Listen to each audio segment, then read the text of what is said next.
Hello everyone, আজ 22শে আষাঢ় আর আজ সারা বিশ্ব জুড়ে পালিত হচ্ছে উন্মাদনার সাথে রথযাত্রা। বিশ্বের প্রায় সর্বত্র ছড়িয়ে ছিটে ঐতিহ্যমণ্ডিত এই রথযাত্রা অনুষ্ঠিত হয়।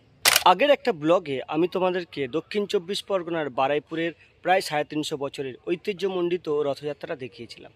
এই ব্লগে আমি তোমাদেরকে আরও 3টে রথযাত্রা দেখাবো। রথযাত্রা 3টে আমার বাড়ির খুব কাছেই অনুষ্ঠিত হয়েছিল। যেহেতু আমি বারাইপুরে গিয়েছিলাম তাই আসতে আমার অনেক লেট হয়ে গেছে, তাই রাতে এই রথগুলোতে আমি গিয়েছিলাম। তার মধ্যে একটা ছিল আমার ইনভাইট করা ছিল, আমার আমন্ত্রণ ছিল সন্তুর রথ, আর একটা ছিল শ্রীপুরের সার্বজনীন রথ, আর একটা ছিল গোরেরহাটের প্রাচীন একটি রথযাত্রা। তো এই ব্লগটা সম্পূর্ণ দেখতে থাকো, আর যদি ভালো লাগে তাহলে লাইক, শেয়ার, কমেন্ট করে দিও। আর হ্যাঁ, এরকম ধরনের বিভিন্ন গ্রাম্য মেলা দেখার জন্য, গ্রাম্য ঐতিহ্যকে দেখার জন্য আমাকে সাবস্ক্রাইব করে রেখো আর সাপোর্ট করতে থেকো। শ্রীপুরে মূলত দুটো রথযাত্রা হয়, একটা হচ্ছে শ্রীপুর গ্রামবাসী আয়োজন করে, আর একটা হচ্ছে সন্তু বলে একটা ছেলে রয়েছে মহাপ্রভু, এবং সে মায়াপুরের সদস্য, সে একটা নিজস্ব ব্যক্তিগত রথের আয়োজন করে। তো আমাকে মোটামুটি আসতে বলেছিল সন্তু, বিশেষ করে দুদিন থাকার কথা, এবং টাইম মতো আসতে পারিনি, যার জন্য আজকে সন্ধ্যেবেলায় আসছি। শ্রীপুরে এই দুটো রথ তোমাদেরকে দেখাবো, ছোট ছোট রথ, কিন্তু রথের মধ্যে অনেক ঐতিহ্য রয়েছে, ভালোবাসা রয়েছে, আর তার সঙ্গে অনেক ভক্তি রয়েছে। চলো শ্রীপুরে এই রাস্তা ধরে এখন যাচ্ছি, আর দুটো রথ আছে সেই দুটো তোমাদেরকে দেখাবো। আধুনিক রথ, এই দুটো কোনোটাই কিন্তু কাঠের নয়। আমরা যেমন বারাইপুর বা নবপুকুর বা অন্যান্য জায়গায় ঐতিহ্যমণ্ডিত রথগুলো দেখি, সেগুলো সমস্ত কিন্তু কাঠের থাকে, আর এগুলো যেহেতু নতুন একেবারে হালামুলে, তাই কিন্তু এগুলো সব লোহার স্ট্রাকচারে করা। তো চলো যাই, গিয়ে তোমাদের রথগুলো দেখাই।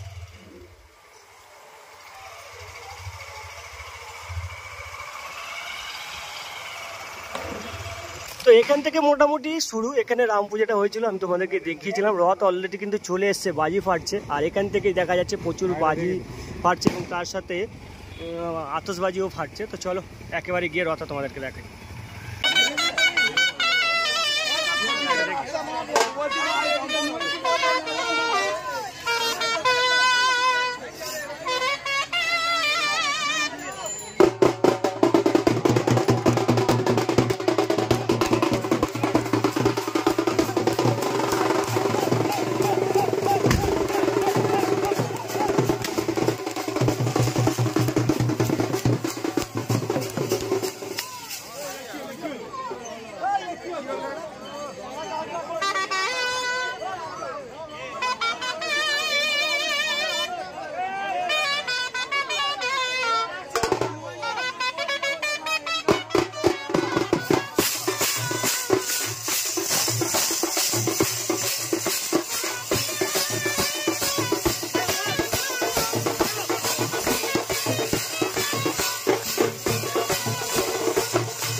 বর্তমানে বকুলতলা, আগে যেটা ছিল জয়নগর, এই জয়নগরের মধ্যে অন্যতম প্রাচীন এই রথযাত্রা, এটা হচ্ছে নপুকুড়িয়ার মধ্যে পড়ে। ঠিক গোড়েহাট যে ব্রিজটা রয়েছে সেই ব্রিজের আগে এই মেলাটা হয়।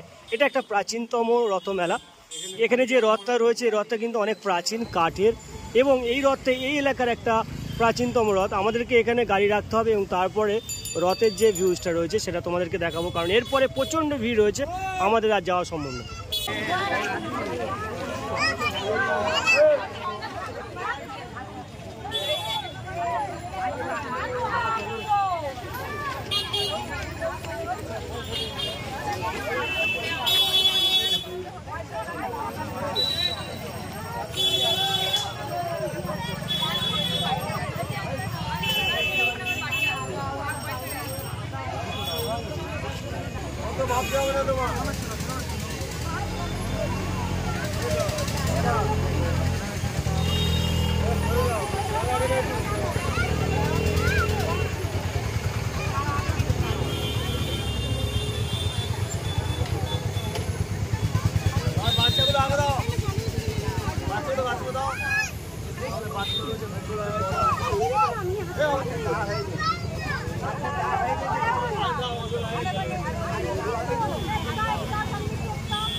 একেবারে রাস্তার ওপরে এই মেলাটা হয়। মেলাটা সম্পূর্ণ একটা মেন রোডের ওপরে হয়।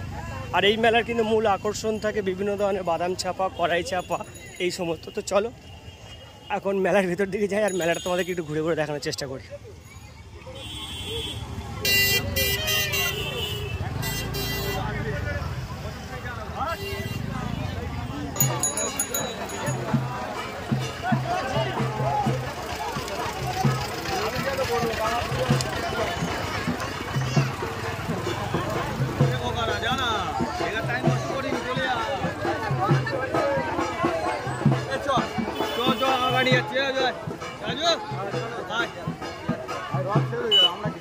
চলে যাচ্ছিস তো?